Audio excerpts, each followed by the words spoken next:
یہ کہانی ہے حاجی کریم بخش کی، جو ایک ایماندار زمیندار تھا۔ وہ نہ صرف اپنی زمینوں کا مالک تھا بلکہ اپنے گاؤں کے لوگوں کا بھی ایک شفیق سربراہ تھا۔ حاجی کریم بخش کا گاؤں سرسبز کھیتوں سے گھرا ہوا تھا۔ اس کی محنت اور ایمانداری کا یہ عالم تھا کہ وہ ہمیشہ دوسروں کے حق کا خیال رکھتا اور کبھی کسی کا نقصان نہ کرتا۔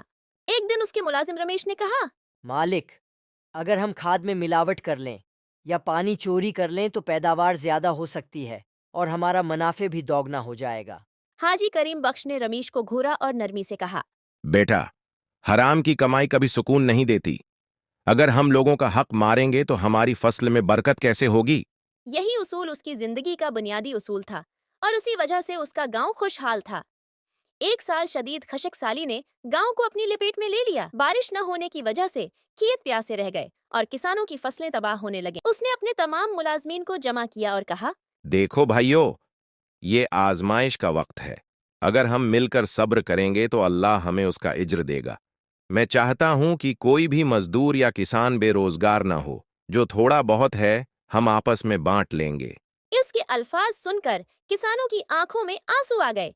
وہ جانتے تھے کہ ان کا مالک ایک نیک دل انسان ہے جو مشکل وقت میں بھی ان کا ساتھ نہیں چھوڑے گا۔ اسی دوران گاؤں میں ایک تاجر آیا جو خشک سالی کا فائدہ اٹھا کر سستی زمینیں خرید رہا تھا۔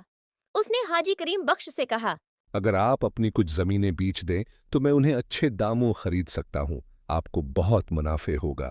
یہ سن کر حاجی کریم بخش مسکرایا اور بولا، یہ زمین میرے آباء و اجداد کی نشانی ہے، یہ میرے کسانوں کا سہارا ہے، میں اسے کسی قیمت پر نہیں بیچ سکتا۔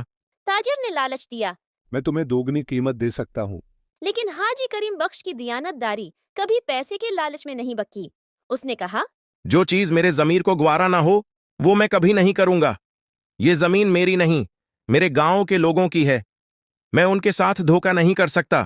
کچھ دن بعد گاؤں میں اچانک بارش ہونے لگی، زمین کی پیاس بجھ گئی اور کسانوں کے چہرے خوشی سے کھل اٹھے۔ ایک دن وہی تاجر واپس آیا اور حیرانی سے بولا، حاجی صاحب، آپ کی زمین میں واقعی برکت ہے۔ میں نے کئی لوگوں کی زمین خریدی مگر وہ آج بھی خالی پڑی ہے، جبکہ آپ کی زمین ہری بھری ہو چکی ہے۔ حاجی کریم بخش نے مسکرا کر کہا، یہ برکت ایمانداری اور سچی نیت کی ہے۔ جب تم زمین کو محبت سے سنبھالتے ہو، اس کے ساتھ انصاف کرتے ہو، تو وہ تمہیں ہمیشہ بدلہ دیتی ہے۔ یہ کہانی ہمیں سکھاتی ہے کہ دیانت داری، صبر اور ایمانداری کبھی ضائع نہیں جاتی۔ حاجی کریم بخش نے نہ صرف اپنی زمین کی حفاظت کی بلکہ اپنے گاؤں کے لوگوں کے ساتھ بھی انصاف کیا۔ وہ جانتا تھا کہ سچی خوشحالی صرف پیسے میں نہیں بلکہ لوگوں کے دل جیتنے میں ہے۔ یہی وجہ تھی کہ جب وہ دنیا سے رخصت ہوا تو لوگ آج بھی اس کی ایمانداری اور نیکی کو یاد کرتے ہیں۔ یہ ثابت کرتا ہے کہ اگر نیت صاف ہو اور دل میں خلوص ہو تو قدرت بھی آپ کا ساتھ دیتی ہے اور ہر مشکل آسان ہو جاتی ہے۔